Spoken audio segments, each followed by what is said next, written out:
явсан байна. Ахандууд баяр хүргэе. Сургууль сурах гоё юм уу? Гоё юм. Сургууль сурна гээд хувцсанараа бэлдээд сурагчдын дөрөв туртас таалагдж байна уу? Таалагдж байна. Сургуульд ороод ямар мэргэжилтэй болъё гэж бодож байна? Сансрын нисгэж. Сансрын нисгэж бодно? Том болоод. Чиний нэрийг хэн гэдэг лээ? Төгс Баатар. Төгс Баатар. Ангийнхантайгаа танилцж амжсан уу? Амьсан. Танд хүүхдүүд байна уу? Зарим нь танил.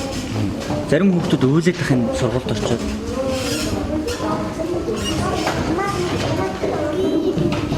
Ээж аав нь одоо ингэ яваад өгчлээ. Чи ингээд одоо ангид суугаад ичил хийж чадна зү. Ээж аав нь бүр ороод ирж штэ. Өөлөхгүй штэ.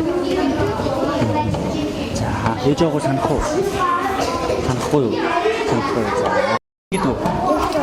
Тэгээ. Нэг төв. Нэг цол нь сургуульд орох таалагдж байна уу? За, ангийнхаа найзтай танилцсан уу? Өнөөдөр ямар хичээл хийсэн? Зураг зорьсон. За, ямар зураг зорьсон? Энэ ахтаа харуулж. Зураг гаргаа харуулж. Юу зурсан ханд? Зураг танилцсан ямар зураг зорьсон ханд? Маг зурсан юм уу? Цэцгэн хаанаа? За тэгээ ахандууд сургуулийн өндөр амжилт хүсье сайн сураарай заяа.